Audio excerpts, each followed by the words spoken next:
2012 में, 2012 आज से तकरीबन 8-9 साल पहले की बात, कि वहां पर नेटो फौजें अपने कदम जमाई हुई हैं। हर मुल्क की फौजें वहां पर, उन पर रस्सा कशी चल रही थी। ताकत के बलबूते पर अमेरिका, यूरोप, पता नहीं कितनी फौजें वहां पर मौजूद थी। एक ऐसा इंसिडेंट, एक ऐसा वाकया पेश आया। एक खातून रिपोर्टर है, वो अमेरिका की रहने वाली, जो रिपोर्टिंग करने के लिए अफगानिस्तान के मैदान में गई थी। क्या हालात देखे, वो रोजाना रिपोर्टिंग करती थी कि कहां क्या क्या हालात हैं।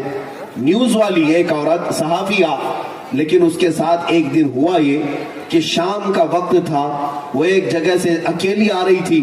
2 या 4 फौजियों ने उस पर हमला कर दिया, और वो फौजी कोई वहां के नहीं थे, ये नेटो अफवाज में से थे। उन्होंने इसे पकड़ने की कोशिश की और उसके कपड़े फाड़ रहे थे।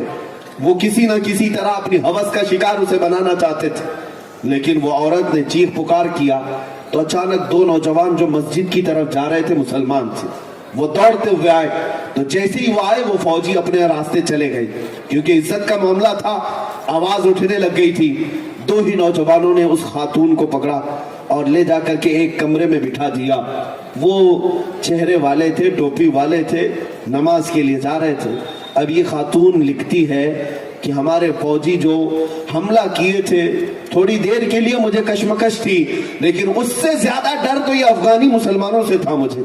पता नहीं अब ये तो आतंकवाद लोग हैं, ये तो दहशतगर्द है, अब ये तो मेरी बोटियां ही तकसीम करेंगे, हम मेरे साथ क्या करेंगे।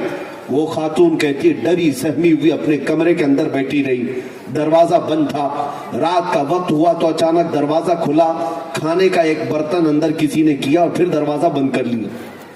मैंने खाना खा लिया, थोड़ी देर के बाद फिर दरवाजा खुला, औरतों के जनाना लिबास किसी ने अंदर किए और फिर दरवाजा बंद कर लिया। मैंने नहीं देखा कौन आ रहा है कौन जा रहा है।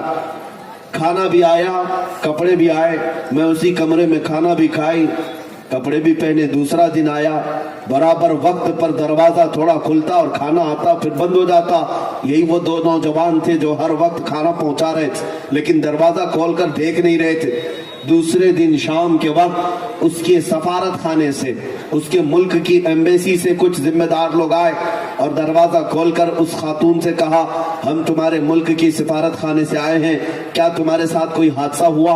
उस औरत ने हादसा लिखाया, रिपोर्ट लिखाया, और उस सफारत खाने से आने वाले ने कहा, ए खातून, इन 2 जवानों का शुक्र अदा कर कि ये हमारे सफारत खाने तक पहुंच करके तेरी खबर किए हैं, और इन जवानों ने हमसे ये वादा लिया है कि जब तक तुझे मुल्क तक हिफाजत से ना पहुंचाएंगे उस दिन तक ये मेहनत करते रहेंगे।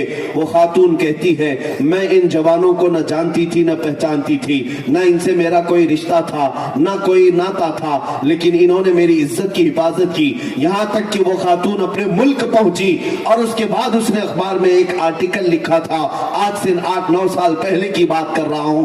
वो औरत कहती है, बचपन से मेरे दिमाग में ये डाला गया था कि मुसलमान वहशी होता है, मुसलमान आतंक की तरफ बढ़ता है, मुसलमान औरतों की इज्जत पर हमला करता है। लेकिन ऐ लोगों, ये दुनिया झूठ बोलती है, ये मीडिया प्रोपेगेंडा करती है। मैं खुद सहाफिया हूं, मैं खुद रिपोर्टर हूं, मैंने अफगान की सरजमीन पर देखा है, हमला करने वाले कोई और थे, हिफाजत करने वाले तो मोहम्मद के गुलाम थे सल्लल्लाहु ताला अलैहि वसल्लम। मेरे अजीजों, आज भी दुनिया जानती है कि अखलाक और किरदार में अगर कोई सच्चा हो सकता है, वो एक ईमान वाला हो सकता है। बस शर्त इस बात की है, जिसको इकबाल ने बार बार कहा था कि मोहम्मद से वफा तूने, तो हम तेरे हैं, ये जहां चीज है क्या लौह कलम तेरे। दुनिया आज तुम्हारे कदमों में आने को तैयार है, लेकिन वफा तो करो उस मोहम्मद अरबी से सल्लल्लाहु ताला अलैहि वसल्लम। अजीज़ान गिरामी वक़ार, 1-2 नहीं, कई ऐसे हादसात हुए जिसमें दुनिया ये देखना चाहती है, क्या वो अमानत अब भी बाकी है मुसलमानों, क्या वो अखलाक और किरदार आज भी बाकी है मुसलमानों में। तुम्हें साबित करने की जरूरत थी, अपने मोहल्लों से, अपने मजमे से, अपने मुआशरे से उन नासूरों को खत्म करो जो तुम्हें ताजदार मदीना से दूर कर रहे हैं। جو تمہیں اپنے نبی سے دور کر رہے ہیں، ان تمام بے حیائیوں کو اپنے معاشرے سے نکالو۔ حضور پاک صلی اللہ تعالیٰ علیہ وسلم کی محبت میں جینے مرنے والا مسلمان کبھی ایسی چیز کو اپنے گھر میں پنپنے نہیں دے سکتا جو اسے مصطفیٰ کی رضا میں خلل پیدا کرے۔ آج آپ کو ایک مثال دیتا ہوں، گانے، باجے، ٹیلی ویژن، عورتیں مکمل زندگی یہ سمجھ بیٹھی ہیں کہ سیریل کبھی ناغا نہیں ہونا چاہیے، قضا نہیں ہونا چاہیے، چاہے نمازیں چھوٹتی ہیں چھوٹنے دو، فلم کبھی چھوٹنا نہیں چاہیے۔